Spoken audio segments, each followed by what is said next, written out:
এই প্রচণ্ড গরমের মধ্যে এরকম ঠান্ডা ঠান্ডা কালারফুল ডেজার্ট খেতে কে না পছন্দ করবে।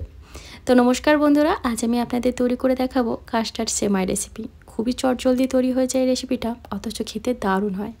তো চলুন দেখে নিই আজকের রেসিপিটা। তার জন্য প্রথমেই একটা ফ্রাই প্যানের মধ্যে অল্প পরিমাণে ঘি দিয়ে আমি এখানে সিমুইটা ভেজে নেব। এখানে কিন্তু আমার রোস্টেড সিমুই ছিল, তবু আমি অল্প পরিমাণে ঘি দিয়ে ওই 30-40 সেকেন্ডের জন্য একটু ভেজে নিচ্ছি। এতে করে কিন্তু খুব সুন্দর একটা ঘিয়ের ফ্লেভার আসে। তো এরকম করে একদম লাল করে ভেজে নিয়েছি। এখন এর মধ্যে আমি দিয়ে দেবো 1.5 কাপ পরিমাণ দুধ। তো এখানে আমি 1.5 কাপ দুধ দিলাম, আর এই হাফ কাপ দুধটা আমি রেখে দিলাম, একটু পরে অ্যাড করব। এখন দুধটা দেওয়ার পর ভালো করে মিশিয়ে সিমুইটা যতক্ষণ না সেদ্ধ হচ্ছে ততক্ষণ এটাকে রান্না করে নিতে হবে। যখন সিমুইটা ভালো মতো সেদ্ধ হয়ে যাবে তখন এর মধ্যে আমরা মিষ্টিটা অ্যাড করব।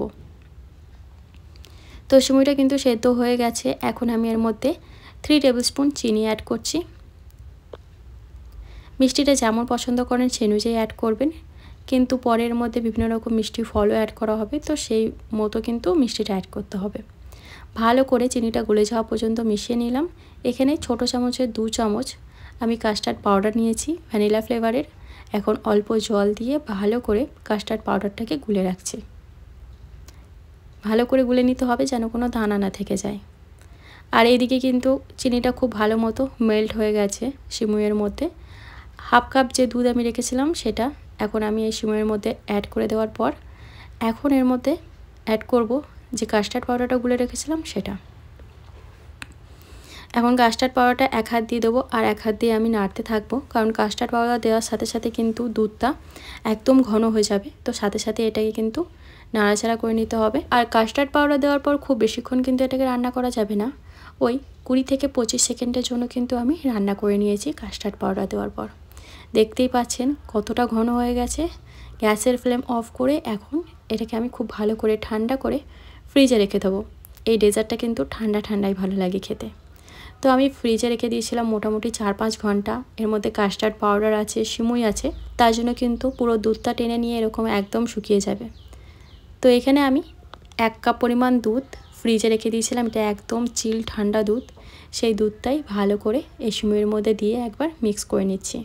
তো যখন এটাকে আপনারা সার্ভ করবেন তখন কিন্তু এই দুধটাকে অ্যাড করে তারপর এই থিকনেসটা ঠিক এরকম করে রেখে আপনারা সার্ভ করবেন। তো আমার এই কাস্টার্ড সেমাইটা রেডি হয়ে গেছে, এটাকে আমি সার্ভ করছি। সার্ভ করার জন্য যে কোনো মিষ্টি ফল ব্যবহার করতে পারেন, কলা, আপেল, আঙুর, বেদানা। তো এখানে আমি আপেল, আঙুর আর বেদানা নিয়েছি কিছু ড্রাই ফ্রুটস। এইভাবে কাস্টার্ড সেমাই যদি না বানিয়ে থাকেন অবশ্যই একবার বানিয়ে দেখবেন, দারুণ সুস্বাদু হয় খেতে। আর দেখলেনই খুবই চটজলদি কিন্তু তৈরিও হয়ে যায়। তো ওপর থেকে আমি ফলগুলো দিয়ে ভালো করে একটুখানি ডেকোরেট করে নিচ্ছি। এই গরমের মধ্যে কিন্তু আমাদের মাঝে মাঝে বিভিন্ন রকম ঠান্ডা ঠান্ডা ডেজার্ট খেতে ইচ্ছা করে। তো এইভাবে একবার খুব সহজ এই ডেজার্টটা আপনারা বানিয়ে দেখবেন। আশা করি আপনাদের সকলের কিন্তু ভীষণ পছন্দ হবে ডেজার্টটা। আগে থেকে কাস্টার্ড সেমাইটা বানিয়ে ফ্রিজে রেখে দেবেন। যখন সেমাইটা খুব ভালো করে ঠান্ডা হয়ে যাবে তারপর এর মধ্যে চিল্ড ঠান্ডা দুধ মিক্স করে একটু পাতলা ঘনত্বের করে তারপর কিন্তু এর উপর দিয়ে বিভিন্ন রকম ফল ছড়িয়ে দিয়ে কিন্তু আপনারা এটাকে সার্ভ করতে পারবেন। তো বানানো খুবই সহজ, অবশ্যই একবার এইভাবে কাস্টার্ড সেমাই বাড়িতে বানাবেন। আশা করি আপনাদের সকলের ভীষণ পছন্দ হবে। এর মধ্যে আপনারা আপনাদের পছন্দ মতো আরও বিভিন্ন রকম ফল অ্যাড করতে পারেন। তো আজকের এই রেসিপিটি যদি আপনাদের ভালো লাগে তাহলে কিন্তু অবশ্যই ভিডিওতে একটা লাইক দিয়ে চ্যানেলটা সাবস্ক্রাইব করার পাশে থাকবেন। তো আজকের মতন বাই, আবার চলে আসবো নতুন কোনো রেসিপি নিয়ে। ততক্ষণ সবাই খুব ভালো থাকবেন আর সুস্থ থাকবেন।